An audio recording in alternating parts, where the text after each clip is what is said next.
Welcome back to the PetaPixel podcast. My name is Jaron Schneider, and I am joined by Chris Nichols and our friend Ted Forbes, because Jordan is on assignment this week.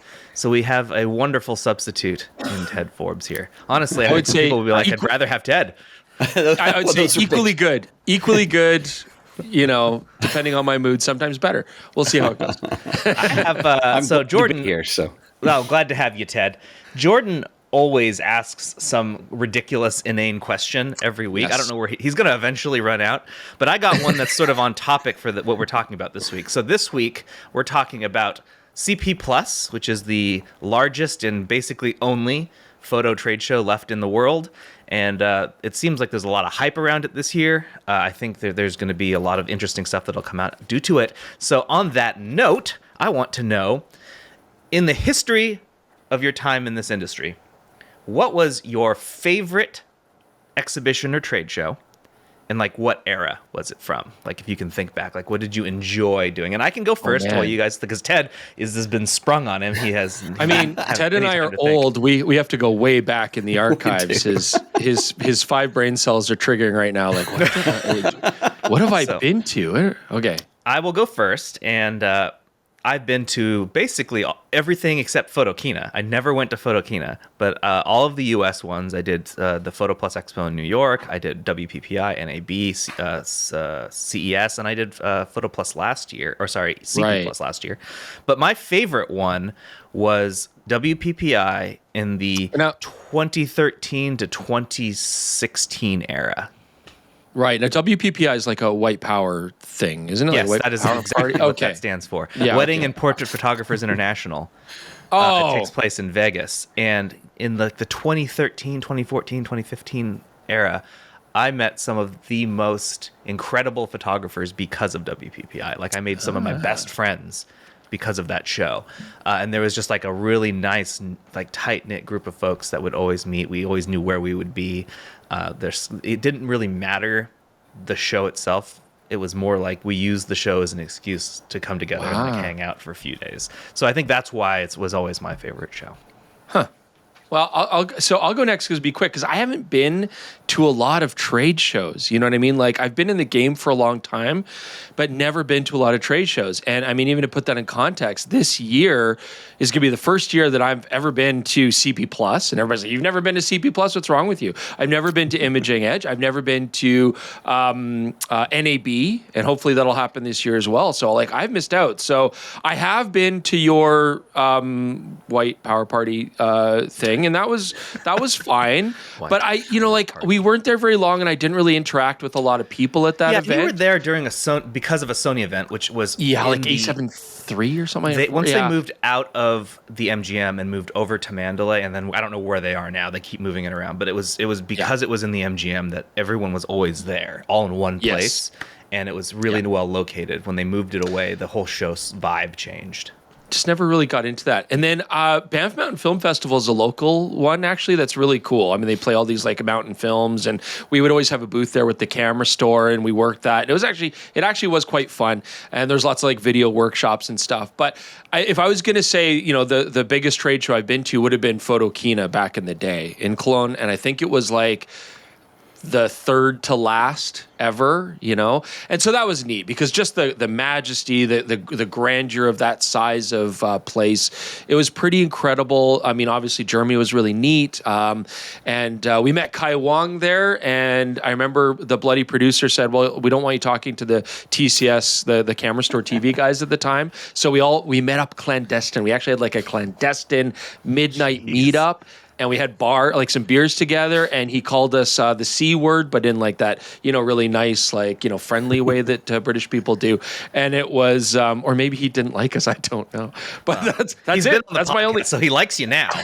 That's my only point of reference is Kai Wang calling me a really bad word. Made my day. That's always flattering, really. If Kai does it, though. If you guys do it, I don't like it. Because Ted calls me that all the time, and I'm hurt. I'm like, what? It's I have to side with Chris on it. Trade shows wear me out, and I don't go way back on them. I never did Photokina. The first one that I did, actually, I was really late to it, was the one you guys were talking about, the WPPI in Vegas, which was the Sony A7 III, I believe, and that was my first taste of being worn out. But in the time that I did them, I do agree with what Jaron's saying. They are a really good place to meet up with industry people, and I will say. I'm going to wrong you on something, that there was a trade show here in Dallas last week, 2 weeks ago, which was PPA. The Imaging USA, right? Imaging USA. Run by the PPA. Run by the PPA, yes. Very I didn't organized and not, no issues with that organization whatsoever. No, I didn't hang with them, but it was not nearly, well, it was the size of something like WPPI, but it just wasn't as crazy. It was the first trade show I'd been to since COVID. And I remember the last Photo Plus right before COVID, it was kind of like, there were more of us there than there were people, I feel like. And, there was a lot of that. But I did see a handful of people in Dallas at that show I didn't expect to see, and it kind of brought back that. So, I saw Kieran, formerly of Leica, and I miss her. Eldine was there. I saw him for all of about 30 seconds. But Sounds about right. He lifted me up, gave me a big hug. And he's a sweetheart. Eldine is from Sony, for those listening. He's a great guy. Yeah.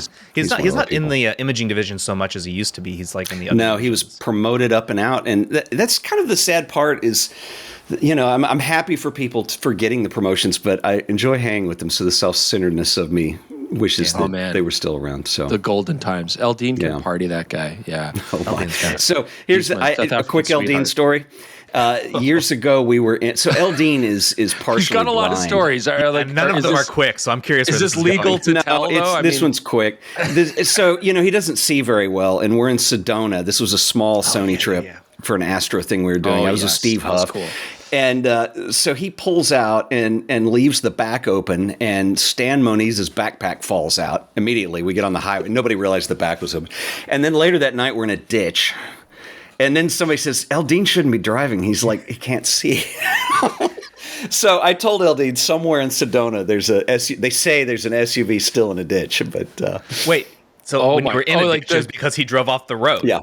He was trying to park on the side of the road so we could get out and shoot. Next thing you know, guys, Eldine is legally blind, I think.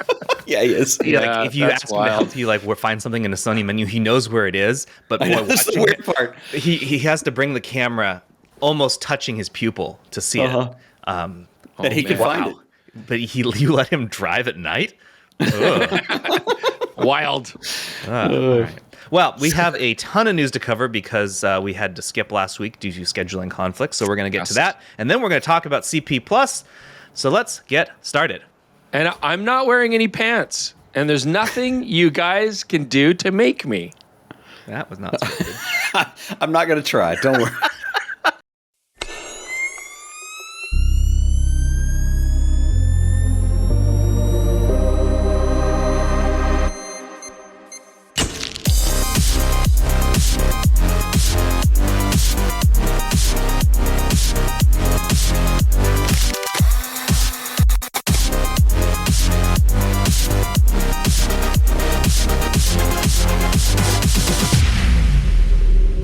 All right, so as usual, we're really grateful to the sponsors of the PetaPixel podcast for making this show possible. And actually, we got a lot of fantastic positive feedback on this particular sponsor. It is Excire, who make fantastic software that really simplifies just the whole organizing of your photos, culling of your photos, managing all the massive amounts of files that we get in as working professionals. So Excire has some fantastic tools. First off, it has an AI-based prompt search tool, so it can organize all your photos, and you can ask it very specific questions like, find me all my pictures of this particular person or this particular location, or something more abstract like, just find me everything about people on the beach, relaxing on the beach, find me all those photos, and it really simplifies that whole process for you.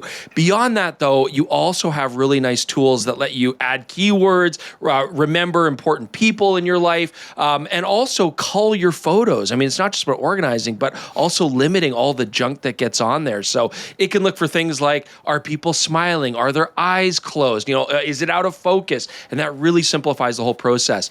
There's two very powerful modules. So you can get Excire Foto 2025. This is the standalone program, gives you a ton of stuff, all the culling, all the organization. You also have a more basic but still very useful Lightroom Classic plugin called Excire Search 2024, and that's also really cool. Has nearly all the same tools. Most importantly, though, and I think this is a big thing for a lot of photographers and creators now in today's world, with this technology, with all this AI-based stuff going on, and all your photos being organized for you, manipulated for you, is this stuff private? Is it still secure? Is it going to cloud servers that I have no idea where it is? Is it getting shared behind my back and all? And it's not. I mean, that's very important to understand. With Excire software, everything is done locally on your computer. There's no uploading. There's no privacy issues. It's really just designed not to steal your information, but simply to make your life more simple. So I think you should definitely check it out. You can go right to the Excire store and try a 14-day trial, totally free. See if it works for you. See how useful it is. And if you like it and use the PetaPixel discount code, you'll get 15% off that. And that is a lifetime subscription. No monthly kind of stuff, nothing like that. You will just have it for life with that 15% discount. So click the link in the description below if you want to see it. Otherwise, go to the Excire website and check it out. I think you'll find it very, very useful. Thanks to Excire for sponsoring this week's PetaPixel podcast. Let's get on to the news. Apple's acquisition of Pixelmator is complete. We tried to find out how much they paid for it, but Apple's really good at like hiding exact values. I really wish it was as simple as when we looked at how much Nikon paid for Red. There was just like a sentence at the end of the document that specifically said how much they paid for it, which was very nice. No, that did not happen here. We looked in their financial documents, the most recent ones from January, and there's just a broad strokes of how much they spent on acquisitions. But now Pixelmator is owned by Apple, and the contacts that I had at Pixelmator are no longer answering my emails. So that probably been told not to at this point. Probably they're getting plugged into the Borg cube now. So yeah, I'm sure an official statement's coming. So what do you guys, I mean, we've talked about this a little bit before, and Pixelmator does unlock a lot of sort of photo editing capabilities. What do you think is the Avengers Endgame to this whole acquisition? What do you think, Ted?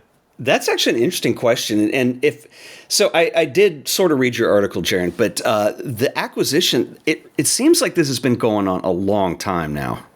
Yeah, the original like years. Really? Because I mean, their relationship with Pixelmator has been pretty deep for years, but maybe that's what I'm thinking. So my initial impression is this. So I remember when Pixelmator came out, and this was before I had the YouTube channel. This was a long time ago, and at the time, what excited me about Pixelmator, it wasn't quite as robust as something like Lightroom or Photoshop, but I think it was just a photo editor when it started, so it was more in the Photoshop league. But it was exciting because all of a sudden, Adobe, after they bought up Macromedia, this shows you how old I am, there's no competition, right? So they can charge whatever they want on subscriptions, so on and so forth.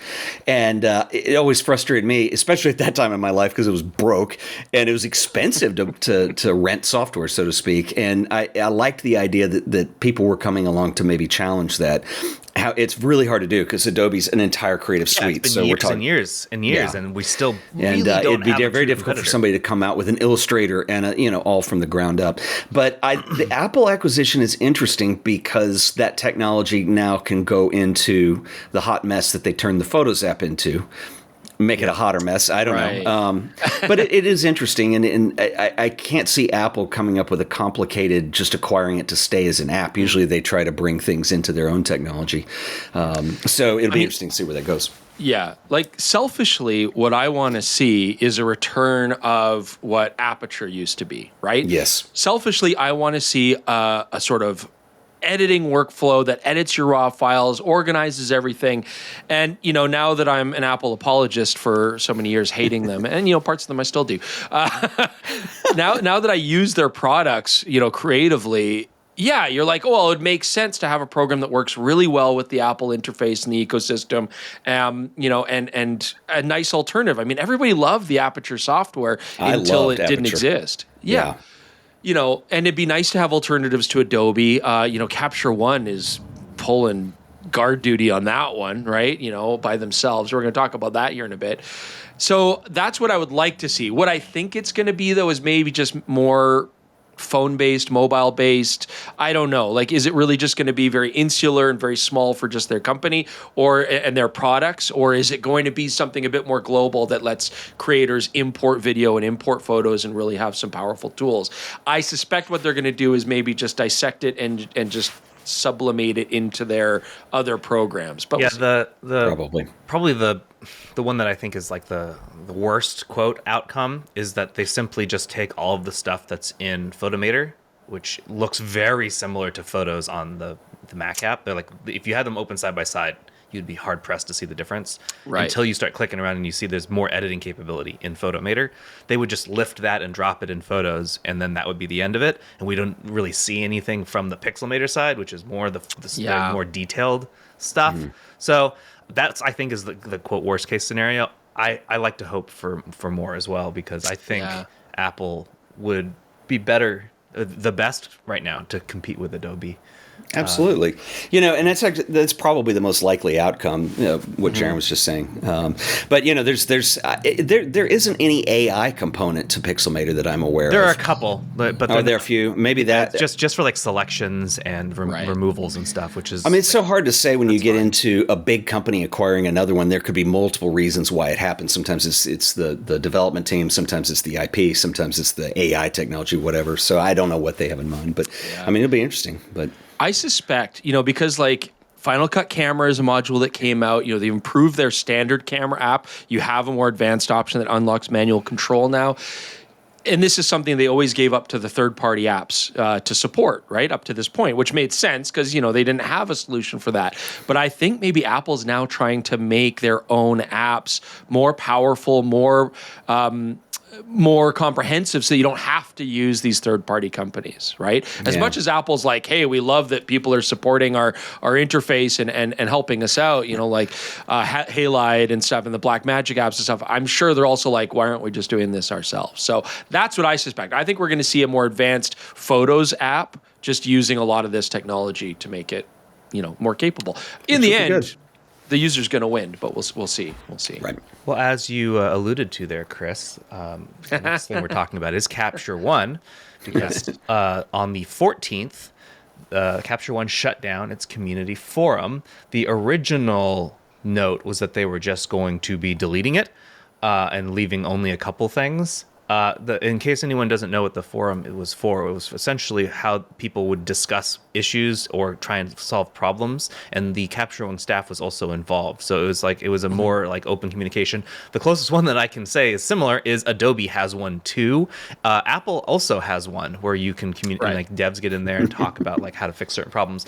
Well, Capture and not get One, an answer. Well, sometimes, not get an answer a lot of the time. Capture One moved their forum to read only. Which is a shift from what they originally said. This is a quote. "This means that while existing discussions will remain accessible, no new posts or comments will be published after the 14th. Since October 2024, we've been dealing with an overwhelming amount of spam and bot activity. To better manage our resources and reduce the impact on our support and engineering teams, we are taking this step while we explore future options for the community." They did not specifically say they were going to keep things around last time. They said they were exploring options for migrating to a new platform or finding an alternative community solution. But now they're saying, we remain committed to preserving the valuable content shared on the Capture One forums, probably because people were speaking out about how important that was to them. Over time, we will migrate key discussions and insights into support articles, static pages, or other potential forum platforms should we decide to go in that direction. The main problem with the original idea, which was deleting this, was that a lot of search terms in Google would take you to a Capture One forum discussion. And if you were to delete that, well, then there is no support anywhere. They originally were saying we're just going to take this to support tickets and social media, which is a terrible choice for searching and keeping your staff from having to answer the same question over and over and over again when someone can help themselves. But at any rate, no new posts in the Capture One community forum. Wow. I mean, can we all just take a moment of silence to appreciate how cosmically horrifying it would be to manage and moderate any sort of photo-based forum? Any forum period is usually rough. That would be many people's pure hell. Well, you were a DP review for a while. How was that forum? Oh, just the most toxic and terrible and egregious place on earth. I probably have nightmares, and I've repressed them. I'm really good at repressing trauma, but that's my hell. That's where I'm going because I'm going to hell. And when I go there, that's my hell. Is they're gonna be like, well, you are now a moderator on the DP review forum for all time. Moderate the DP review forum and shoot sample galleries. Yeah. Oh my! Yeah, there you go. So that's my pure hell. And but it's sad because obviously there's a lot of people who really appreciated having that customer connection to the company and being able to get answers. And it's never a perfect system. It's always a hassle getting the right answers and waiting forever. But they can be very useful, especially with advanced software, which is very complicated. So I hope Capture One comes up with some solution that's going to work. I have a lot of questions when I'm using it. They've just changed their interface, and it's very cool, but I'm lost a little bit. So I see how this is like timing-wise. It's kind of like, oh, yikes. This is all pure speculation, so feel free to tell me I'm wrong. That's what we love. We love conjecture. Well, Capture One of the problems that they know it, is when you're in the market that Adobe's in. Adobe's a huge company, and Capture One is not, never has been. And I'm sure. Well, my speculation is that if we don't have the manpower to actually go in and do this colossal task of managing the forums, then we're not going to do it right now. Maybe there's some solution on the horizon that they're looking at or something like that. Yeah. But like to Jaren's point, that really is odd because Google search still is, that's the first place I go when I'm having trouble with something. See if anybody else has solved it. And the challenge is like weeding through a bunch of idiots griping about stuff and making it sound like it's the end of the world because a button got moved or you can't do this or it doesn't read Hasselblad files or who cares? We all know that. But it's an odd move for sure. But I can see the challenge. I haven't found Google's AI tool to be very useful at answering those kind of questions. I don't trust it. No, that either. No. Anything. It's usually incorrect. It's usually correct. So woof. All right, moving on. Next thing, another one of my favorite companies, Western Digital and SanDisk are set to divorce into two separate companies. Because they were originally two separate companies until Western Digital sucked up SanDisk back, I think it was in like 2017, something like that. And they're now splitting them again. And here's the rationale. And I actually don't know on the long-term viability of this, but we'll hear them out. They want to keep Western Digital, the hard drive business, only hard drives. And they want SanDisk to manage all SSD. I know that there's still use cases today for HDDs, but they are becoming less common as SSDs are becoming more affordable, and they are also less prone to falling apart over time. Anytime you've got a moving, spinning, mechanical something, it will fail at some point. That's the problem with hard drives. That's why RAIDs were so important, even though some people didn't like that as a solution. Well, whatever the case is, WD Black SSDs, HGST and G Technology brands are all going to be managed by SanDisk. The CEO of SanDisk is who will become the CEO of SanDisk when this closes. They've been working on it for like the better part of a year. Is the current CEO of Western Digital. So if you were hoping for some change in how SanDisk does things, don't, because it's the same guy. You don't expect this company to suddenly become better at keeping your data safe. As I pointed out multiple times, they don't care. They just want your money. But just know they are now separate companies, but really are they? No, they're not. That's what I got. Yeah. We're splitting up two companies, but we still have the same leadership, basically, team behind it. I mean, the vice president of Western Digital is moving up, right, to take over. So, it's all the same leadership. It's the same companies. Why are they separating it? Is it because of the bad press they've been getting lately and they want to maybe, have two separate, entities that can deal with it? Are they going to sell something off? Are they going to, I don't know. Who knows? It's a mystery. But yeah, you're right. Like, how many people are still buying hard drives? I still use them, but I'm ancient, right? And I'm set in my ways. Ted's raising his hand. You also use them. Like, do you currently use a hard drive product? Absolutely. My RAID's all hard drives. Yeah. Me too. Yeah. Yeah. But when was the last time when did you purchase that system?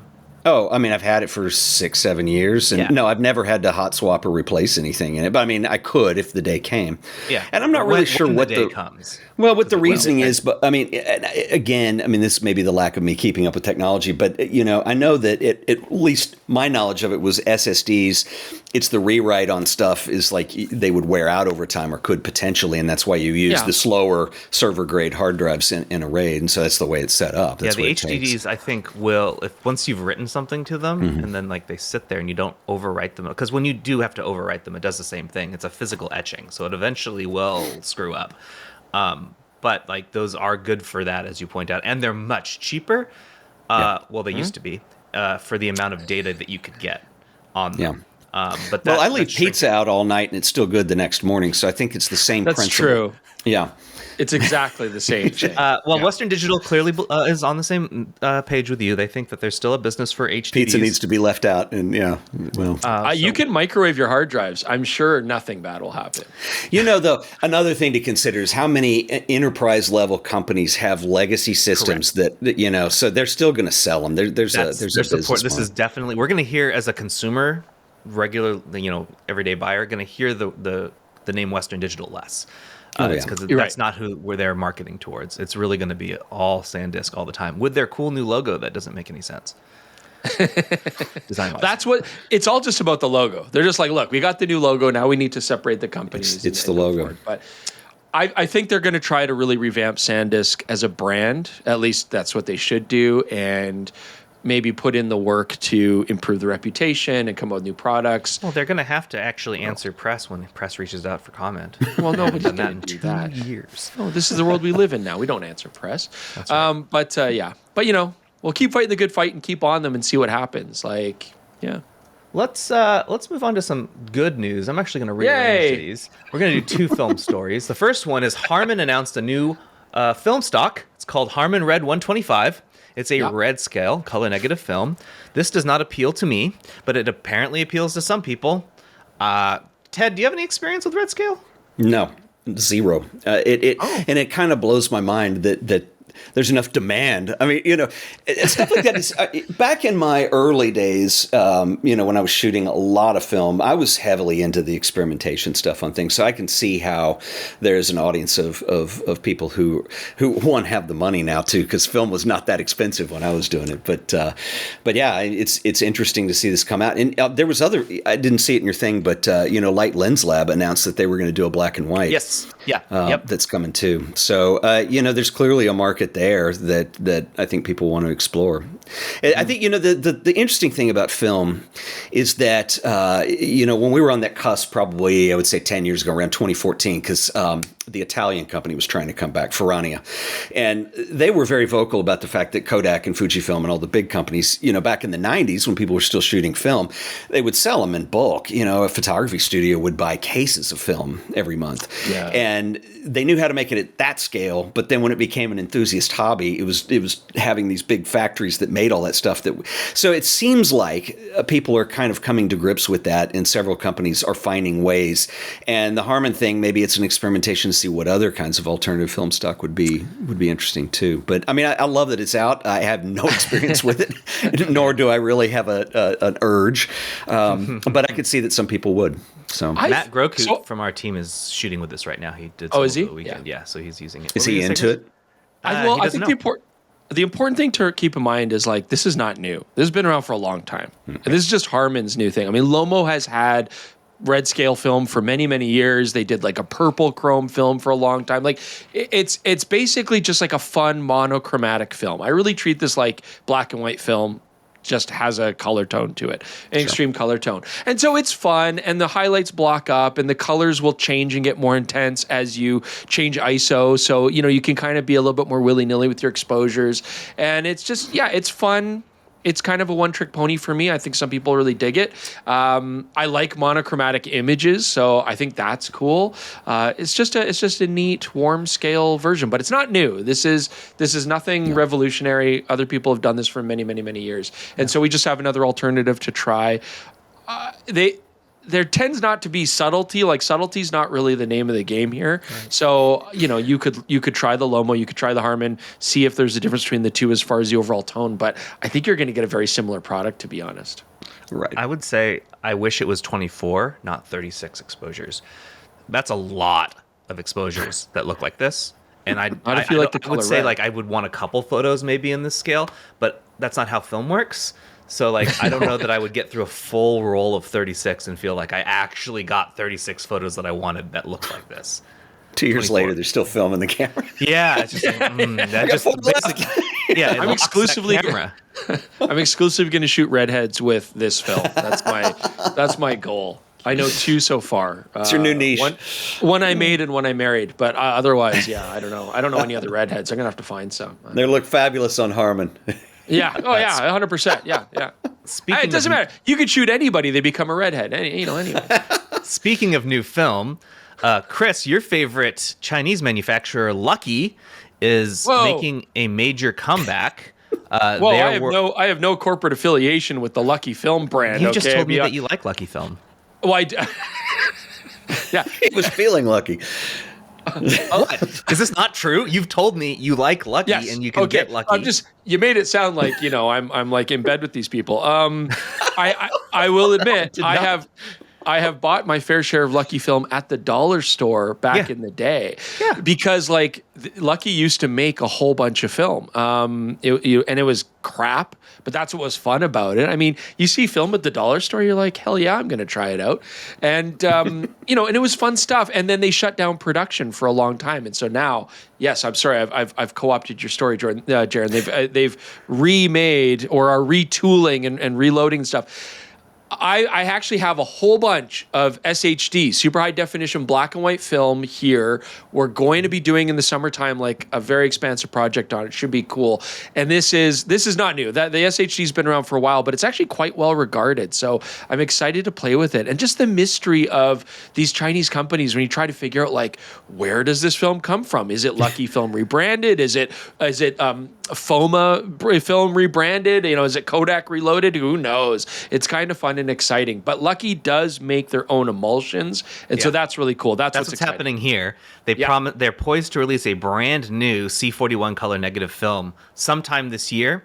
And because film is so popular right now, it's funny in like a cosmic sort of way that now there are 2 distributors that are fighting each other over who's going to distribute these in North America. Yeah. There's like one dude based out of Taiwan who claims he's the true blue guy, and then there's another group that's based out of like the United States that has a partnership with a Canadian brand that are actually supposed to be the ones to do it. So there's a lot of like infighting.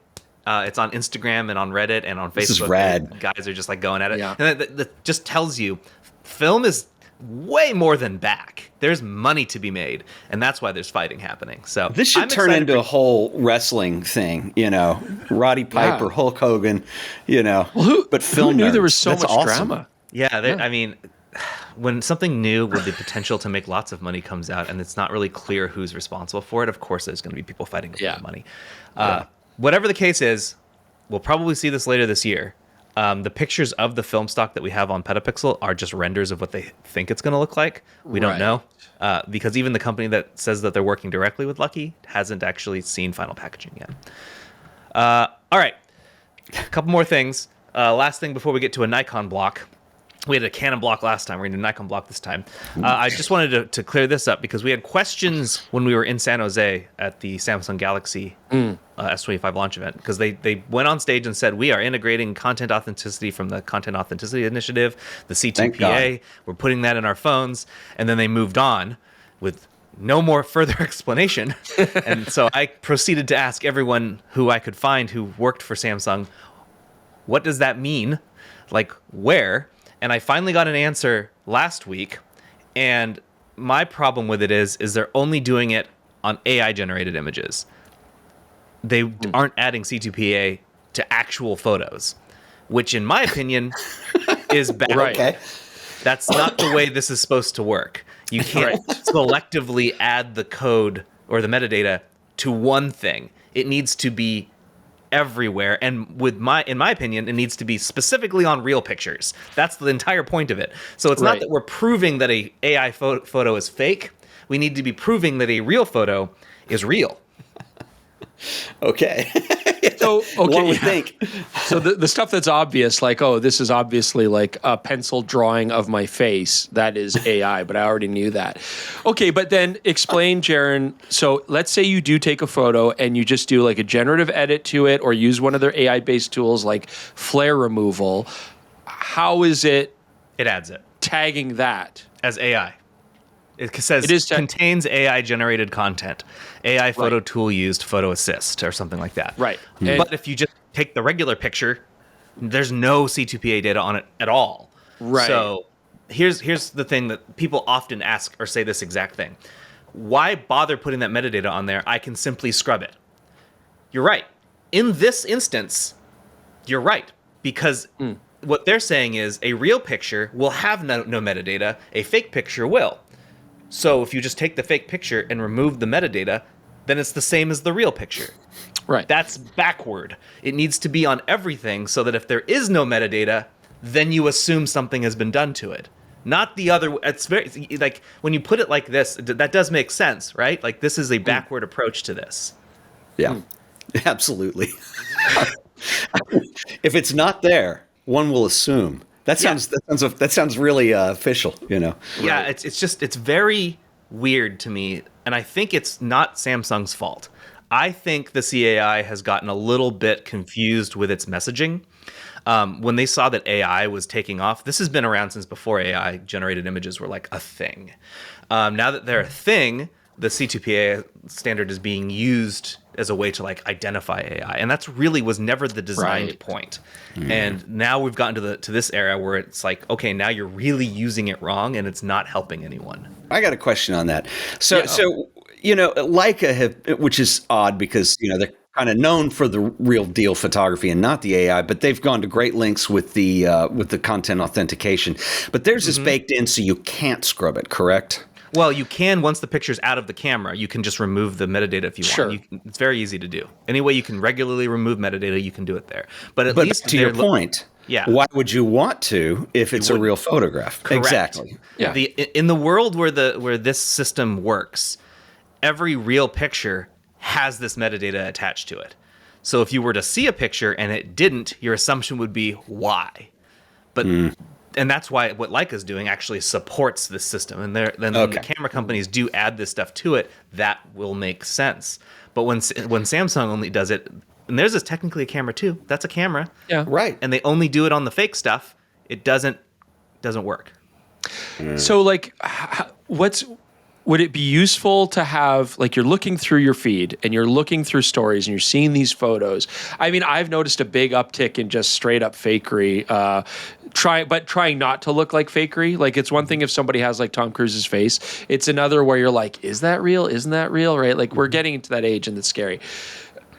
Is the idea that you'd want to have a photo come up and there's a blatant indication that this is not edited? You know, a way to ensure to say, like, this is not fake. Because I feel like that's what people need to see, is they need to be like, this photo's authentic. As opposed to just assuming that if you see nothing, it is. Right? In the Content Authenticity Initiative's grand vision, everywhere online will have the CAI, like C2PA logo. Like a stamp of approval. Somewhere on it. And if you click that, you can see that information. So it's not telling you necessarily up front what it is, but for those who are curious, there is a very quick and easy way to find out. That's what we the need. idea. Yeah. So yes, sort of, Chris. It will do what you're saying, but we're not there yet because we're not. The only place that I've actually seen that logo is on a Samsung device with an AI generated image. Then that appears. Right. But that makes it look like all it's doing is identifying AI, which is not the point. Again, I want to make sure that's very clear to everyone listening. That's not the point. Gotcha. Can't AI identify AI? No, it can't. And I can't move a file from my Windows machine to my Mac, but AI is coming. Basically, yeah. All right, are we good there? Can we move on to Nikon? I think so. Yep. Last thing of the week. I told you this was a big news block. Nikon dropped 2 major announcements last week. The first was that they faster than anticipated, added Z mount two Red cameras, the V Raptor X and the Komodo X. And in addition to that Z mount, it's not just, new camera mount. They actually have new features that will only work if you're using Nikon lenses, because they have full information on both sides of the hardware as well as the software. Yeah. Before we move on to the second thing, do you have anything to say about this, Chris? Well, yeah, it's cool. I mean, this makes sense. I mean, this is obviously the fruit of joining up with Nikon as a company. I mean, obviously, they're still going to support other mounts. That's not going away. Nothing's changing there. But you can convert your V-Raptor, your Velociraptors, and your Komodos. Their naming is silly. You can convert all of your dangerous reptiles to Nikon Z mount if you want to. And it does unlock a lot of really interesting controls. Like, autofocus is something you've had for a long time, but it's always just been in an on-off kind of situation. With the Nikon Z mount, it gives the creator the control to change tracking sensitivity, speed of focus, like stuff that we take for granted on a Nikon body. And that makes sense because, they have a partnership. They get access to all the information that the lens can deliver. And I think a lot of people are going to find that very useful. And Nikon is, we're going to talk about it here, but Nikon is absolutely making lenses now to support cinematographers. So this is a cool move. And I think a lot of people find benefit with this. And obviously, it's not something that's going to happen with Canon mount or anything like that because, their partnership is their partnership. So we're seeing the fruit of all that. The other big deal about, and this is just more the acquisition, what they're going to do with it, but, since the mirrorless thing, it's actually since the Canon 5D Mark II came out, there has been this initiative to combine video and photography into one camera all the time. And I know a lot of people who work in video exclusively that get very frustrated with that. The form factor's off. It's a stills camera that I'm shooting video with. And so I think that for that market of people who, to be able to come along with something that's actually a true video camera and start to put a lot of that technology in it, I think it's going to be really exciting. I'm glad to see what's happening with that. The other thing that Nikon announced was a dedicated cinema lens. Speaking of, we knew that this was coming. They did a development announcement last year, but this is Nikon's very first cinema lens for a full frame camera. I have to add for a full frame camera in there because there are nitpickers who will tell me that they have made ridiculously small lenses for technically cinema cameras in the past in 1972 or whatever. This is their real... I'm going to just get rid of that. This is the first time they've made a dedicated true cinema lens for making cinematic movies. For a mirrorless platform like this, Even not a mirrorless camera. I'm going to go ahead and say that. Yeah, you can argue with me. Whatever. This is the first time. I won't argue with you. I also want to make it clear that there are some folks who think Nikon just licensed Sony's design because it's the same as Sony's 28 to 135 f4 that came out, how many years ago, Chris? Quite a few. Couple. It's not. At least. This is a unique design, different lens formula. Yeah. This is made by Nikon. Jordan really liked this lens. He did. I liked it. It's good. I liked it too. I saw it. The cool thing about it is that that is back to my use case of my video friends who get frustrated with photography gear producing video. Several of them, especially when you're a one-man or small production team, to bring a ton of lenses on a shoot is a very difficult, annoying move, and you're constantly changing them. So to have these long-range telephoto or zoom lenses, because this one's 28 to 135, is that correct? Yep. I have heard some frustrations that it should be a little wider, 24 somewhere in there, but at least you've got it now, and I think that is a huge deal. That's something that photographers, I don't know that we have the same need for, but if I were producing video as a one-man production, then you're able to get a variety of shots in different focal lengths, and you're actually shooting and not changing gear or bringing too much or whatever. So it's an awesome move.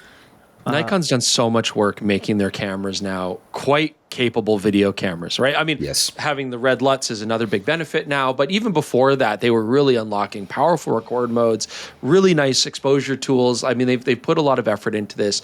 And I actually got to play with it quite a bit because, I mean, while Jordan was hosting that with fantastic energy, I was actually using it, right, to film with and using the power zoom feature quite a bit. And, Canon have done a similar thing with their f2.8 lens, but you've got to get the separate module. It's so expensive. Insanely expensive. It's heavy, right? Like, this makes a lot of sense for somebody with a Z8 who just wants to go out and get really nice video out of Nikon and have some of these capabilities.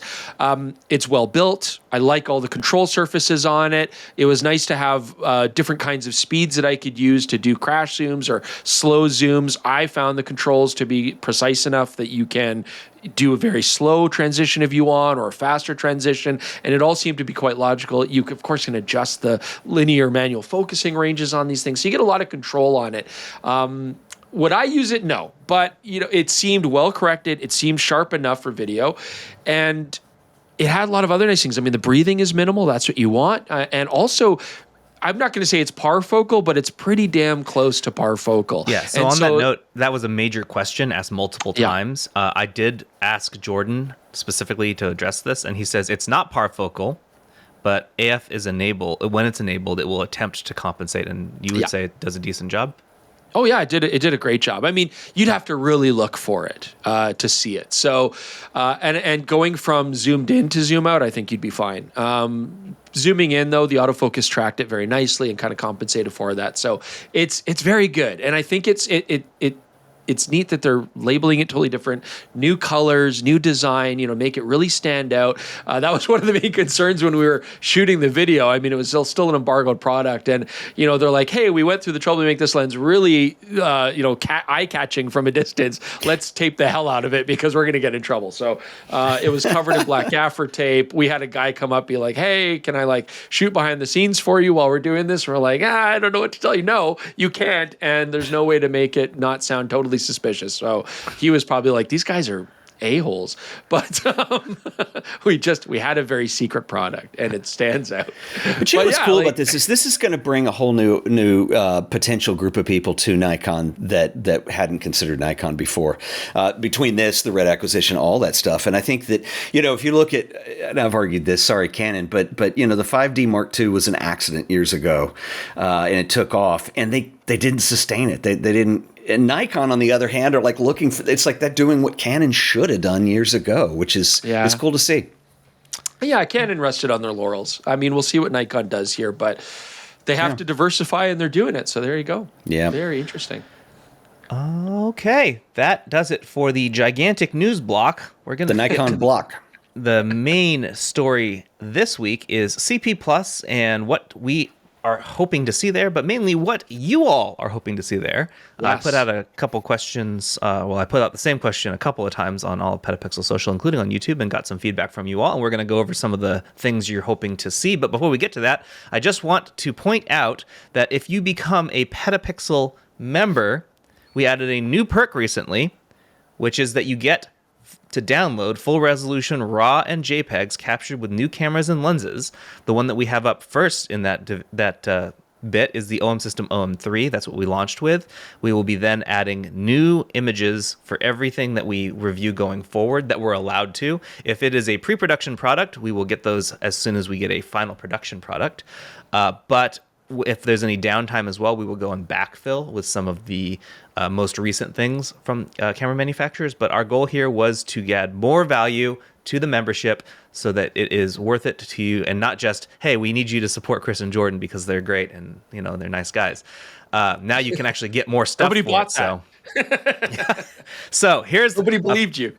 The full list of things you get. For $3 a month, you get access to our galleries. You get 25% off the PetaPixel merch store. You get $15 to spend at the Moment store, just straight up cash to spend there.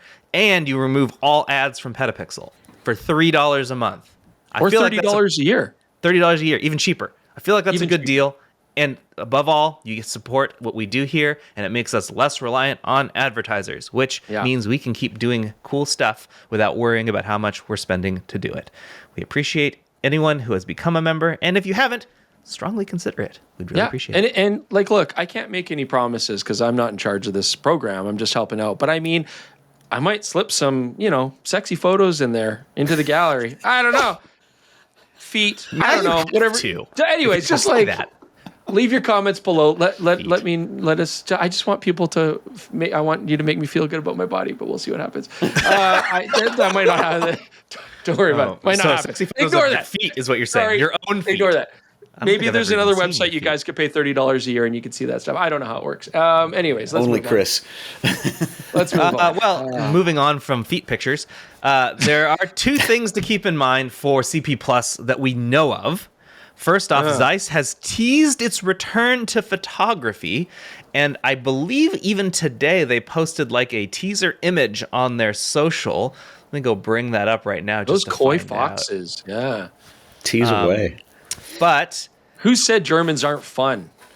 this is good news. We haven't heard from Zeiss in the camera world in a long time. Folks were pretty convinced that they had just exited entirely. In fact, I did a story either last year or the year before where somebody reported that Zeiss is gone, and that was incorrect. It was more like Zeiss was just, hadn't had anything new.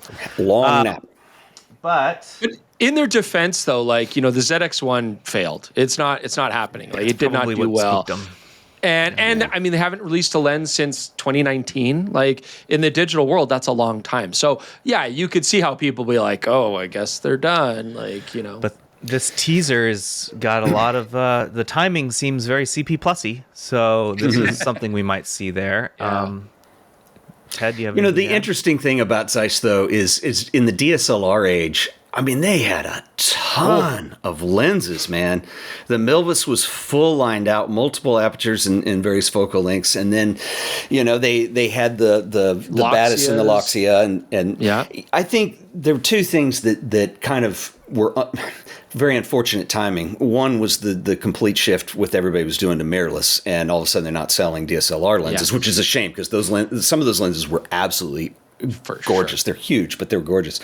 And then also Sony going their own way because they had a collaboration early on with Zeiss with Sony products that were co-branded, and I think that they wanted to go their own way with that. And so and then when the ZX1 came out, the ZX1, thank you. Everybody said they wanted Android on their phone until they got it. And turns out, no, we don't want that at all. Actually, that sounds. Turns out, I don't like it. Yeah, but it's because we've had that twice now, and in both circumstances, it didn't end well. Samsung and Zeiss. It's just like it's. Well, it's still got to be nice to use. Like if it's not nice to use, no one's going to use it. Yeah, and that's man, Sony menus are better than that. Yeah. But anyway. Didn't say that. Left blow. Wow. Went straight for the shins. But, it is also interesting because I think in the, was it about 6 years ago when I don't remember what the last lens was. It may have been that 100 millimeter bat. It was the 100 Otis. millimeter, yeah. Was that it? Otis 100 and the 40 millimeter Batis and all that came out. And the last 6 years in lens design and optics design, that's a huge 6 years, man, because we're talking about extremely spherical elements. We're talking about coating developments. We're talking about different materials used in the lenses. So it'll be interesting to see what they do. Yeah, very astute observation, Ted. I do not think we will have to wait for long since they've teased so much already. So yeah, they're teasing. That brings up a really good thing. I mean, the thing about the Otis lenses, I mean, I played with them in the DSLR days. They were fun. They were very cool, but they were huge because they were basically just oversizing the image circle. And that gets rid of a lot of issues like distortion and soft corners and stuff like that. And so they shine. They were really oversizing. Really oversized. And then Sigma did the same thing with the art. They're like, wow, that's a great idea. We can do that too. And look what it's done for Sigma, right? Yeah. I would say the art series alone, really, sport to some degree, but the art series alone cemented Sigma's now current status as a premier lens manufacturer. And so absolutely, I worry now, the main concern that's going through my head is, well, now that if they are going to release lenses, which obviously they're going to, I mean, why are they teasing this? They're not just going to show us owl photos. So if they're going to release these new lenses, are they going to have that classic cachet, especially now that we live in a world where a lot of lenses are being corrected digitally and like you do all the distortion correction in profile and chromatic aberration removal, and it's really let us push the envelope to make lenses sharper and sharper and sharper. What's going to happen? Like, how are they going to compete with that? So, and we've got all the Chinese manufacturers now who have basically jumped on board this same market of making all these interesting lenses. So I'm excited to see, but I'm going to hold a little bit of skepticism because, like, as Ted says, the arena is so different. Well, and Chris, that's my point. Is that's the last 6 years. We didn't see China before that, and not just that, but like you look at a company like Light Lens Lab, and I've reviewed a bunch of their stuff. Their build quality is exceptional, and they're and for what they are, they're historic optics. They're reproducing them unbelievably 100%. well. I mean, no, and that's not a big company. That's what I'm saying. I respect you more than I ever have in my life, Ted, because of that statement. So, well, thank you, Chris. I did find that they have posted on their website a very close-up picture of an obvious camera lens. It's got like a blue ring on the back. It's got the Zeiss logo. But you can't really see anything else. You can just Is there an owl? Is there an owl? Well, there are pictures of owls on their Instagram. Oh, see, I think that's what they're releasing. It's like Chris's feet gallery. It's going to be an owl gallery. Owls. That's downloadable. Like, hey, we got some downloadable owls. I hope they make lenses that can only shoot birds. They're like, we are only our lenses. If it's a bird, it's like no. There's an AI chip inside, and if it does not see a bird, it's like nope, can't take a picture of that. Yeah. I used all of the manual focus Otises for bird photography specifically. At 1.4 with a 270-degree throw. The other thing we know for sure is coming, and this one's really kind of fun, is that Tamron is going hard at their booth. They have a large city environment that comprises much of its total booth space, and a large model of both Godzilla and Mechagodzilla statues will be posted at the center, poised for combat. It is a fully Godzilla-themed booth. Wow. And we are taking pictures there because, Chris, you and I are going to CP Plus. Jordan's coming too. And we're going to go stand next to these Godzillas because they look sick. It's nothing to do with I'm gonna straight up fight Jordan on that cityscape. I mean, like, we're gonna hash it out right in there. No information on any products, but Mechagodzilla is there, so I'm in. It's important. All right, so from the community, Fun. we've got some things that folks would like to see, and I want to hear if you guys think that this is something that you think might happen. We'll do it on a scale of unlikely, likely, or very likely. And obviously, this goes without saying, but in the comments on this podcast, we will see these before we leave. So definitely, if you have anything else you want us to check or ask, do put that in. Yeah, because we'll be there. So if you've got things you want us to ask companies, we'll do our best. But don't tell me to do it. I won't be there. No, don't tell Ted. No. So we got a comment from Emmanuel Hardow, 8253. They want to see third-party lenses for Canon's full-frame RF mount. Likely, unlikely, very likely. We're going to ask for sure. I know what the answer is going to be. It's going to be I'm going to go very unlikely. I think this is unlikely. Yes, the Leica-meter is low. PR response. Yeah. I think that everyone wants this, but except for people who manage Canon's, for Canon. Yeah, Canon's business accounts. I mean, they told us pretty flatly last year that they make too much money from selling their own lenses. Why would they open their mount? But you know, they did it for APS-C. I'll tell you why you'd open the mount. That's sorry, that's off color. More Canon related. Hush 615 says apparently there are rumors of Canon introducing open gate video for the R5 II through firmware updates. So I'm crossing my fingers for that. And Jiraj says I can't wait. My eyes are on the R5 Mark II and R1, and I hope we get some new firmware updates. That's very possible. Yeah, that's likely, very possible. Middle of the road, very likely. I think they definitely should. You know, I think Nikon's certainly putting some pressure on them too, and those cameras could certainly use a firmware update. So yeah, I want to see it. I think the firmware update's likely. Whether or not you're going to get open gate is another story. Why do you think it's so hard for them? It would be. I don't know. My hunch is that it's sensor performance. Yeah, the sensor readout can do it. Anyways, yeah, we'll see what and happens. well, it could do it, but if it's not going to be any good, then they're not going to want to do that. So, yeah, all right. The Lego person says, "I'd love to see some more affordable mirrorless full frame options, but my true hope is some new 35mm film bodies." Wow, I love that it's 2025 and people want to see film bodies. That might happen. Yeah, that's actually something worth considering because, like, we're seeing some of these companies now, Yashica and stuff, and there's so many countless brands. And, of course, CP Plus is big not only because it's in Japan, but because it's in such close proximity to Asia in general that we're going to see a lot of Chinese products too, I think. And well, if they think they can make money doing it, they will. Yeah. The biggest problem with film cameras is because they're largely a dark box with shutter technology is that you're competing with the used market so much. Voigtlander tried it for a long time with the Besa models and all that. And don't you say bad things about my Besa. I love I won't. I mean, I love everything Voigtlander's done. I mean, they've just killed it. But yeah, they did stop making. I still got the one with no viewfinder. I can't remember which one it was. But it was made to go with the first 15 millimeter just the lens. R? Just the R? Yeah, it was like, Besa R or something like that. And it came with a viewfinder. It was cool, man. Yeah. I think you make a good point about the used market. That said, we have a very good relationship with KEH.com, PetaPixel's official used gear. Or pre-owned Partner. gear. There we go, partner. Pre-owned gear partner. They have told me multiple times that, the film stuff moves quick. Yeah, I bet it does. So, there's definitely room for new stuff. And, Pentax saw it. They made a new camera because they saw that there's a demand for it. You go to Tokyo, and every single camera store, the front window, it's not digital cameras. It's all, it is digital cameras. It's all, used point and shoots and all, compact film cameras. It's pretty hilarious. And it's really cool. The cameras that you can find in there are just they're so cool looking.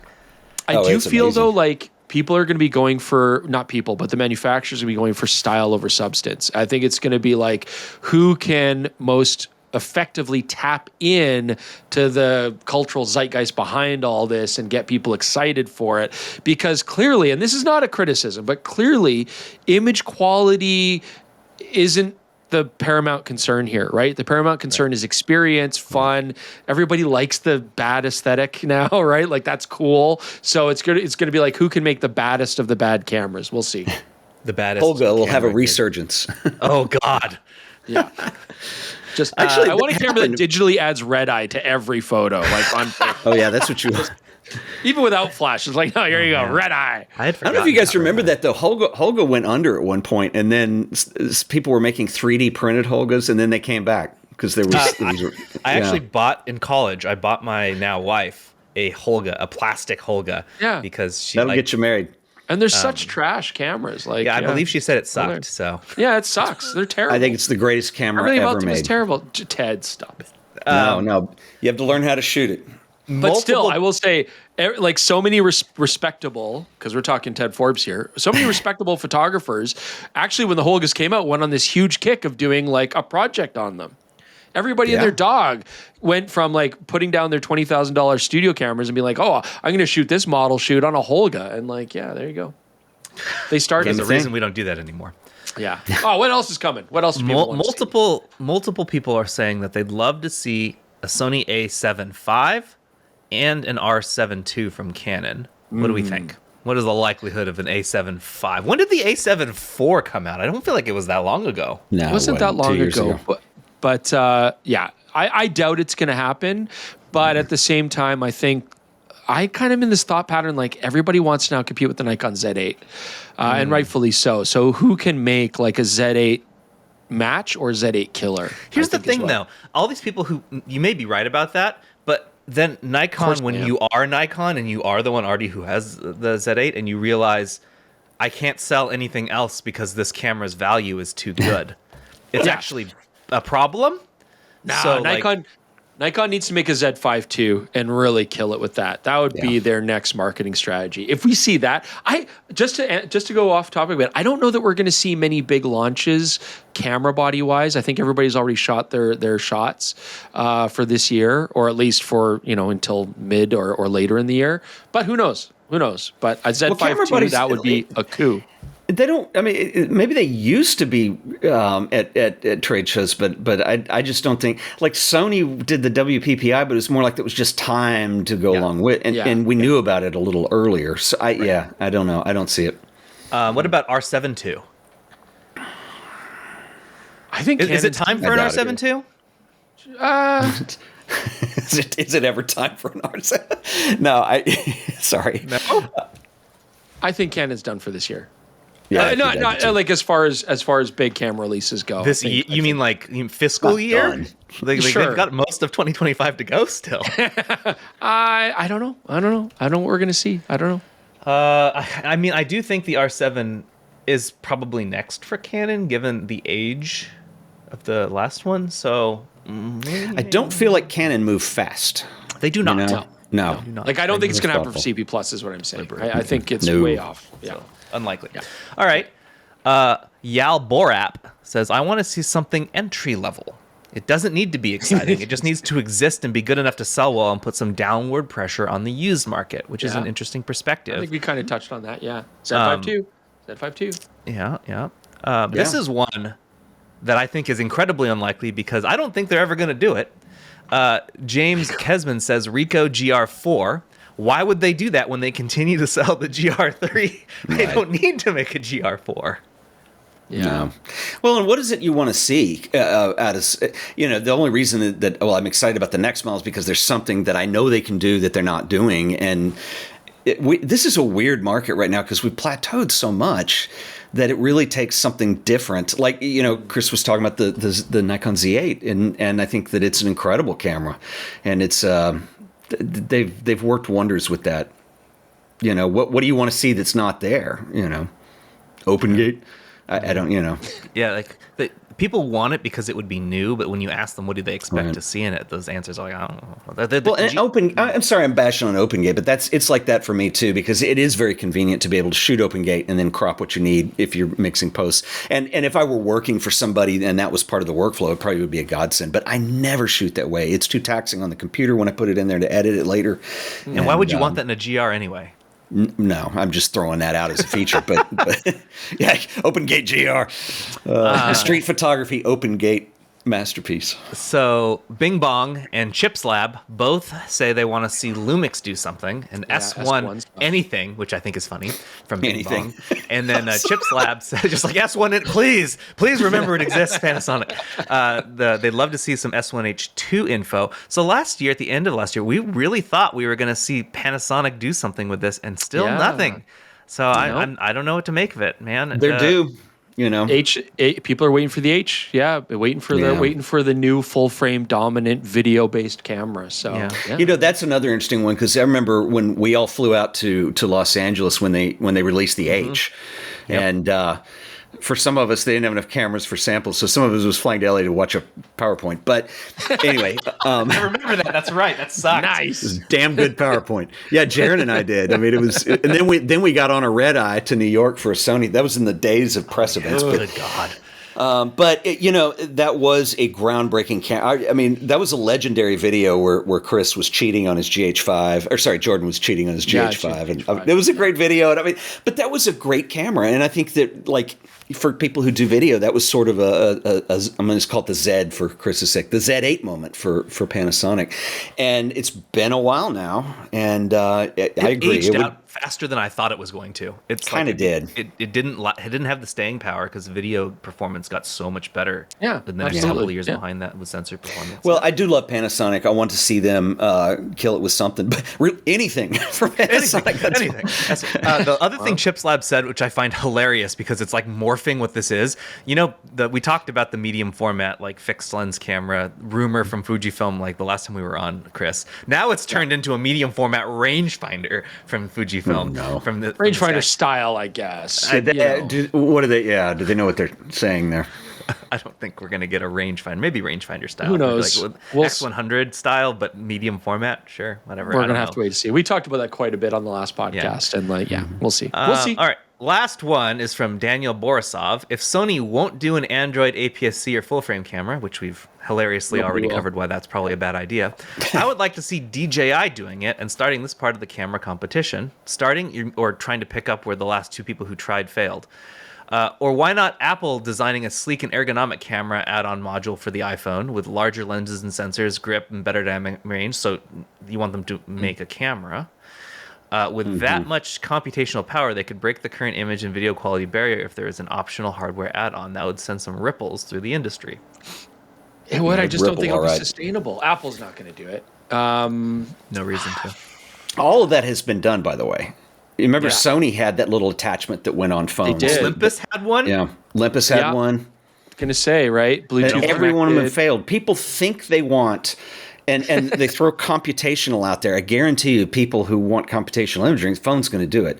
You have bigger sensors, it becomes more difficult, and you're going to have weird-looking photos that don't work like photography. I think it'd be a huge mistake. But I think you're right. People think they want it, and then you give it to them, and they're like, I don't want this. Yeah, well, it turns out. The one thing I do want is I want to see more computational photography in larger sensors, right? The downside, though, the challenge is the processing power and readout speeds on those bigger sensors required to make that feasible. We're still not quite there.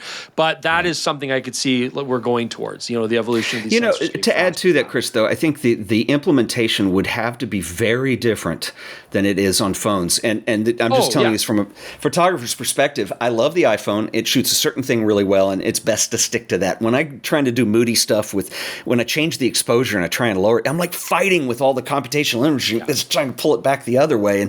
And I think that if you people think they want that in a camera. I mean, maybe it makes low light really possible, but I just don't know. I don't know what that looks like. But I mean, we're doing a lot of people are doing automatic compiling of images. Not automatic. They're compiling images after the fact in post to get better low light results for Astro and stuff. Like, I'd like to see that come into the camera. Sure. A lot of the tools that OM System does on their cameras, I'd like to see that in larger cameras, right? I'll give you an example. I'm talking about, like live. No. I'm with you on that. I'll give you an example that I think is well, I don't know how possible, but Hasselblad did their HNNR, their noise reduction stuff, which requires the phone because it requires a neural network. The interesting thing to me, and they won't tell me whether this was planned or not, but they've branded it something like they have their color system. So what if one day you had the processing power to do that in camera as an option? Yeah. Now that's interesting. That'd be hot. But the sensors have to read out fast, and you have to have the processing power. But I think that neural engines. That could be really cool. A lot of these camera companies are very reluctant to use third-party processors. Like you could probably pair a camera's processor and boost it with a Snapdragon, but then you have to pay Qualcomm for that Snapdragon. Right. And I think a lot of them just don't want to do it. It costs money. I mean, there's a lot to it. Processing is very difficult for companies that are focused on image making. It's like processing is usually the bottleneck, or it was for a long time. Now it's sensors, but it might also be processors. Could be both. I think it's both, yeah. But leave more comments. We'll be your mouthpiece. We will be your bullhorn, and we will shout. We'll yell very impolitely at Japanese executives. I'm sure that will go. They like that. Your question. They love it when you shout impolitely at them. They dig that. Yeah. So. Arigato. Yeah, we'll be there. We'll check it out for y'all. We'll come back with reports from Japan. But for now, we're going on to never read the comments, the section where we always read the comments. And I want to say thank you all for being nice to me. Most of you, about 95% of you, were nice to me for my first video that I uploaded to the channel. You did a great job. One occasionally as I do stuff on my own here, because why not? I enjoy it. So we got a bunch of questions on the OM3, Chris, about. And maybe you have some thoughts on this too, Ted, actually. Why do you think OM System is charging so much for it? I think it was an expensive camera for them to make. Despite the fact that the OM1 guts, a lot of the guts are in the camera, I just think to design and build an all-metal body like that, it costs money. It costs a lot of money. And I don't know if they're just hoping that maybe the cachet of the camera will push some sales before they're forced to drop it down. I don't know what the marketing strategy is behind that, but I suspect the camera was not that affordable, especially when you look at them cost-cutting down the EVF, the shutter mechanism, stuff like that. That makes me think emphasized the design and the build quality significantly, and that was required from scratch. Mm-hmm. Ted? Though, that's kind of industry wide with certain companies. That didn't make any sense. Expensive. There are a few companies that have done that. Like when we went to speaking of Panasonic last year, when the S9 came out, and for what it is, it's an expensive camera, retail. I would argue some of their Micro Four Thirds cameras, the G9 II, is an expensive camera. So I don't know. I mean, it to Chris's point, it does cost, and yours too, Jaron, it costs a lot of money to produce these things. And I don't know, maybe it's companies of a certain size that have a more difficult time. I don't know. The other thing too, and I remember this was the deal with the S9, is that Panasonic do discount, and it does go on sale, and so it does bring it down considerably. So does OM System, yeah. All right, next one is an email from Mooney Ha. Sony A1 Mark II, where is it? I ordered on the moment orders were open on November 19th, 2024, and had not heard anything from the retailer or Sony about it when deliveries were going out. I have only seen delivery dates on Amazon, Adorama, and B&H pushed back from February to March and now till April, almost 4 months after when Sony promised to have them. I was also wondering, is this a result of the Trump administration and the threat of tariffs, production issues? I was also wondering what will happen to camera prices with the tariffs that are being proposed and imposed. Thank you for your consideration, and I greatly enjoy the work you do. I will answer some of this. I do not believe this is in response to tariffs at all. I also will say that the camera pricing with tariffs and stuff imposed, we won't know for a little while. They still have to determine that. Just for anyone listening, I have reached out to companies that are working a lot with China, and I'll get you answers as soon as they have them. The thing about the A1 II, did you guys know this was that hard to get? It actually surprised me. Yeah, I didn't know that. We were tracking one on Amazon, a brand new one. I think it's probably gray market, to be honest. It wasn't directly from Sony, and it was like $9,500. Wow! Woo. And we checked on it the day later, and somebody bought it. Somebody is paying that.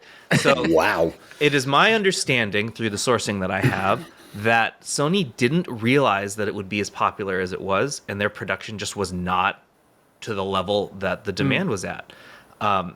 So if you're having a hard time getting one, it's like a Fujifilm situation, I guess. Be patient and hope that they can increase their production. But yeah, they are. This has happened before. I mean, especially with Sony, something gets popular, and you know, it's just what it is. I don't think Sony is timing it, and certainly not with this camera. I think there are companies that do dribble.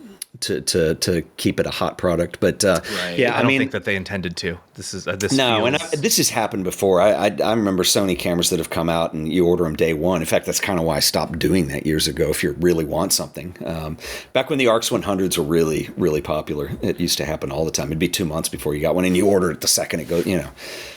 I think who they knows had who's to fill, getting bumped ahead, you know. I think they had to fill out a lot of cameras for their ambassadors and their, especially with their NHL deals, having to supply cameras to all of the photographers across the states. The AP. They have that is a lot of cameras. USA Today. Yeah. And I'm surprised that the demand is so high. I love the camera. It's great. We've already talked about the video, but the general feedback was, this camera is so expensive. Nobody should buy it, blah, blah. But I will personally, for Muniha, throw an old A1 at the CEO of Sony at the booth and then yell at him about where your camera is, and we'll see what happens. Yeah, shout at him. He likes it. That actually is a good point. We do have a really good relationship with Sony, so Chris will not be physically assaulting their CEO. You promised me I would get... I did not do that. I will ask them what's going on and see what they say. They're usually very transparent with us. At least the Japanese side is they're super nice. So find out what I can find out. But it looks just like stock is just not there, and they're trying their best. And if they keep pushing it out, it's because they have already the way that manufacturing works. You have to decide pretty far in advance how much you're ordering. So it looks as though the amounts that they've sold exceeded what they asked for months ago. So maybe with the current demand, they will be able to increase by late summer. But there's no telling. Maybe they're at max at capacity because you never know what else they need those manufacturing lines for. All right. Let's burn through tech support. Yeah, we might not get through all of these. We're going to try 15 more minutes. We're going to do some tech support. This first one is a speak pipe from John in California. Hi, guys. This is John calling from California. This is in response to Darren's comment on last week's episode in which he talked about framing just not being right with his glasses. A couple weeks ago.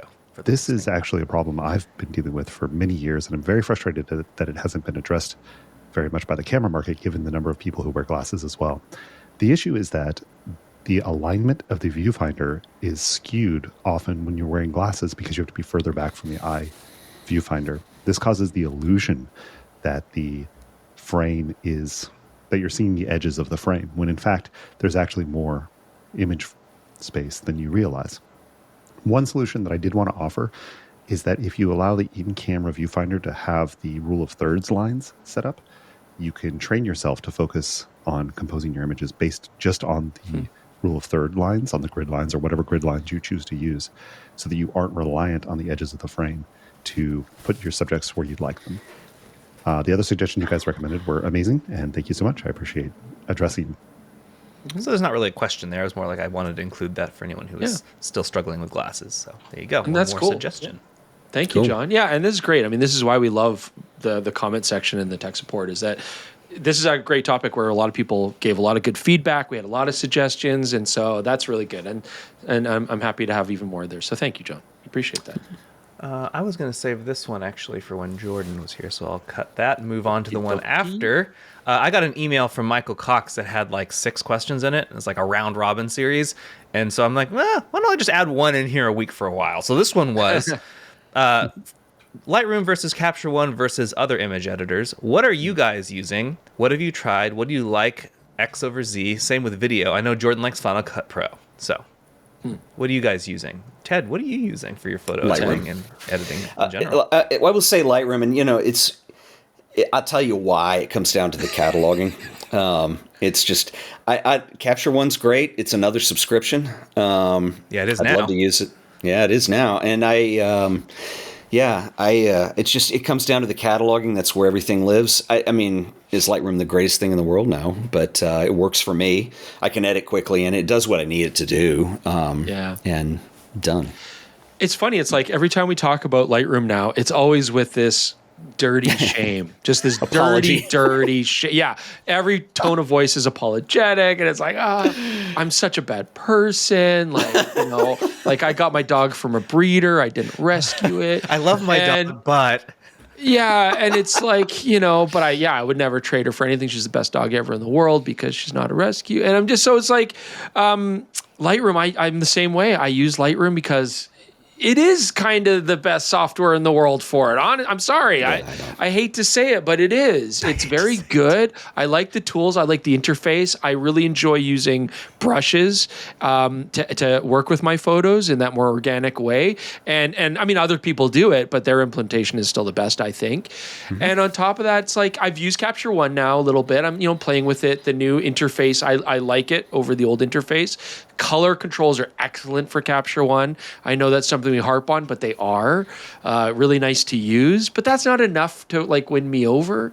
I know Jordan's not camera here. models missing from Capture One too, and that is a no-go for me. So I just can't. Capture One for me, I used as well for a while, and the issue with it was that it became inconsistent with its performance, and like they aren't. It just gets worse, then it gets better, then it gets worse again, and it's just like I'm just tired of this. Like I want some consistency in what I'm doing. I'm speaking of like dirty habits. I don't use Lightroom. I raw dog it with Bridge and ACR, and that's You're it. So dirty. Raw dog it. Yeah, like I look at the picture I want to edit in Bridge, and then I open it in ACR, and I edit that picture by itself. I don't copy anything from previous ones. Jaron, with a plugin. No, there's no plugins, nothing. It's just straight up Photoshop. ACR is just like this like weird little plugin. Yeah, it lives on the outside of Photoshop. Yeah. The app You're that's so not, gross. Yep. You're so that's what I do. And I edit in Premiere Pro, only because that's what I learned in years and years ago. And I am really fast. I'm a very fast editor now. So I have a very difficult time changing. What are you editing your video in, Ted? Resolve. See. I love it. Yeah. I switched. I've switched around. Final Cut I used to love, and then I switched to Premiere for a while because everybody was using it, and I couldn't get the performance out of Premiere. And it's gotten better. Performance is that's what I've heard. It still will chug on occasion. It has some weird bugs and quirks on. Like it still bugs me, but I hear Resolve. I have Resolve too, and if I ever feel the need that Premiere isn't doing it for me, I can switch to Resolve. The main reason I switched to Resolve is the color tools were so good in Resolve. The color tools are terrible in Premiere. Yeah, and they were bad in Final Cut when I left it. I've heard they've gotten better, but they were so good. But Resolve didn't used to be a very good editor, and so it was like if it ever got good, it was around the time they incorporated Fairlight into the audio, and it's like, you know what, I'm giving this a shot. So, and I haven't looked back. I love it. Yeah, Resolve's fantastic. Yeah, on a PC, I would choose it every single time. But I'm that weirdo that edits Final Cut Pro for iPad, because I really like the iPad, and it's perfect for me. Like look, I've got complaints about the software, but it's optimized well. It's fast. Like those iPads will chomp through 4K video, no problem. Oh, they do wonderful. Just amazing. And it's I'm going to say dumbed down in a way that works really well for me. right? Like I want to be able to do things quick, simple. I want to put on, pre-generated titles. That's fine for me. I'm fine with that. I don't care. I'm not doing fancy stuff. And so it's got a decent timeline tool. It's quick and easy to, I like the soundtrack stuff. So I think for the target audience of me, it's very good. Very good. It's me. All right. We're going to do one more speak pipe because this is a multi-part one. So, let me fire Speak that into one the up. pipe. Hello, guys. Max speaking from Brazil. Love your podcast. I have 2 questions. The first is that my favorite camera, like many people who ask here, is the Pen F, the Olympus Pen F Digital. And I'm afraid it's going to eventually go out of service because there will be no replacement parts for it. And do you think there is any chance of either Panasonic or Olympus or any other APS-C manufacturer releasing a new interchangeable camera, very small, premium compact, like the GM5 or the Pen F, with an EVF in the next few months or years? And we'll pause there before he gets to a second question if you guys want to. We've talked about this a lot. Yeah, we have talked about it a lot. I haven't. Ted hasn't. Ted. Yeah, Ted, I mean, what are your thoughts on this? I agree with the question. I mean, I would love to see that too. I love the Pen F. I think it's a cool camera.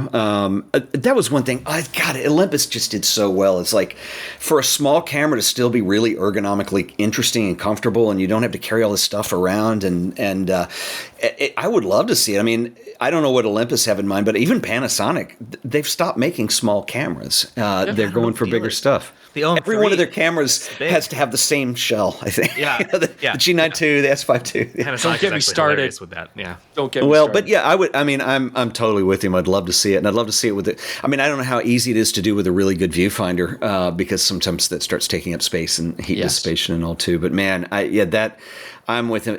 I know it's the expensive option, but Leica, I love the fact that ergonomics and small cameras are what pretty much drive them. They want an option that they can actually obtain, though, Ted. No, and I know I'm saying it's like it can be done. I would like to see other companies do it as well. All right. Hang on. Like every creator that you ask, like bar none, is like, oh, that would be awesome. Like that'd be a great idea. We need these little compact cameras. It's not even a new idea.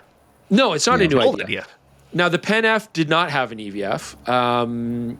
It was an external option, right? Yeah, I wish it did have an EVF built in, but I could see OM System doing, like the OM3, we'll see how it holds water. I don't know, right? Like it's out now. People think it's expensive. It's a very cool camera, but if it doesn't do well, there's not much incentive for them to do a Pen F. I don't know. That's what they'll think, but it's not even the same market, in my opinion. Yeah, you're right. But I could see OM System doing a Pen F remake just like they kind of did the OM5, where they're just going to rehash the body, put USB-C, put some new features, but put a new sensor with the camera. PDAF, put better AF on there and keep the same body. I think that would be fine. Just improve it slightly. Maybe. So I could see them doing that because there's pretty low risk to that. There's pretty low R&D required for that. So it might happen. Who knows? But if the OM3 doesn't do well, I don't know. All right, second half. And the second question is, I love the idea of a monochrome digital sensor. I used to shoot a lot of black and white back in the day, but processing and shooting film in Brazil is somewhat hard nowadays. And I love the idea of having a monochrome camera, even though it's less flexible and the image quality is not that much better. You get to see everything in black and white, and you have to train your eye, and you don't have any option. I like the idea of going out shooting with equipment that limits your choice somewhat. Too. I would love to get a monochrome camera, but the Leicas are very, very way over my budget. Yes. Do you think there's any chance any other manufacturer would release something without it being an SLR? Because the Pentax is nice, but I don't want to do with SLRs anymore. Maybe an IPS-C Fuji. Do you think there's any chance of that happening in the future? Keep up the good work. Yeah. No, Ted's shaking his head. Fuji won't do it. It's such a niche product. Leica get away with it in phase one with the achromatic, which is one of the greatest sensors ever. The thing, my suggestion for our caller is find another used Pen F and get it modified. You can modify any of these sensors for monochrome. You can probably do it. Yeah, you'll lose PDAF. You'll retain contrast autofocus, but the layer has to go. But the other thing is, he mentioned there's no image quality difference. You will be surprised because I had a Sony converted to infrared at one point. When you start removing the Bayer filters and stuff like that, and you go black and white, you get better sensitivity in low light. You'll get a stop or two. Like you'll be shooting it at 12,800 with very little noise. And that's one of the... It's black and white anyways. Noise looks great. It's black and white. I highly... In fact, seriously, go get a used Pen F and make it your monochrome. Get somebody to modify it. Yeah. Glory is probably my choice. Tom Kelton, who was on the podcast a few weeks ago, quite a while ago. Lovely man. He told me in a very British way, he said, if the light is shite, go black and white. And he's absolutely right. Yeah, it's I love it. I would love personally to see more black and white monochrome dedicated cameras on the market, and especially in the smaller sizes. I think Fuji could do really well with an APS-C black and white, but I agree with Ted. I don't think they will. But I think people would eat that stuff up. And they just tell you to switch to Acros and use that. I know. Yeah, so that's why they won't. That's why they won't. I would love to see it in Micro Four Thirds. Because as Ted says, when you go black and white, we've seen this with the Pentax, we've seen this with the Leicas, you basically get an upgrade in sensor size roughly. You get a stop of improvement. So a Micro Four Thirds sensor would punch above its weight like an APS-C sensor would. Not that that matters that much for black and white, because as we talked about, grain looks cool anyways. But I would love to see more monochrome sensors, but it is a niche market, and it's not something manufacturers are over the moon to do, unless you're Leica, where the price doesn't matter, right? Because you're paying a premium on it. So, yeah, sadly, I'm with you. I don't know what a conversion costs. I don't think it's much. Like maybe $250, something like that, or maybe less. You could look at that, but warranty goes out. But it's a great way to rehash like an older camera. Get an old camera anyway. Yeah, you're not going to get a warranty on that anyhow. Yeah. And to the first part of that question too, and I think that's interesting. He mentioned, he was concerned with the Pen F that parts will be hard to find and hard to repair. I don't know how much could go wrong in one of those cameras, but it is frustrating to see that we have a lot of new stuff all the time. The old cameras are still, there's nothing wrong with the Pen F. It's 16 megapixels or something like that. It's enough.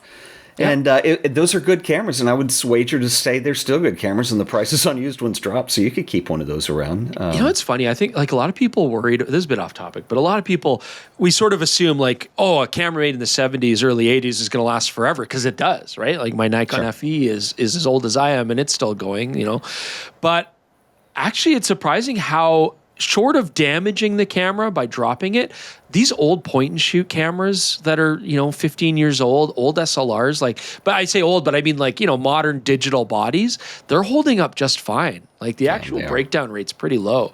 So cameras are made to last. And I don't think the only thing I've noticed is like with really old point and shoots that were digital, like the battery is hard to keep juiced up after, We have a video coming soon where there was an issue with that. Yes. Yeah, but I mean, and it's as long as a third party could make a battery, I bet you could find one somewhere. All that stuff's on Amazon. Like you can, nothing to push Amazon, but there's tons of third party manufacturers.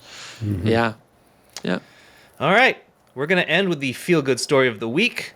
The pale blue dot photo was taken 35 years ago by the historic NASA Voyager 1 spacecraft. It captured it on Valentine's Day, and it continues to amaze and enchant viewers decades later. It has turned 35.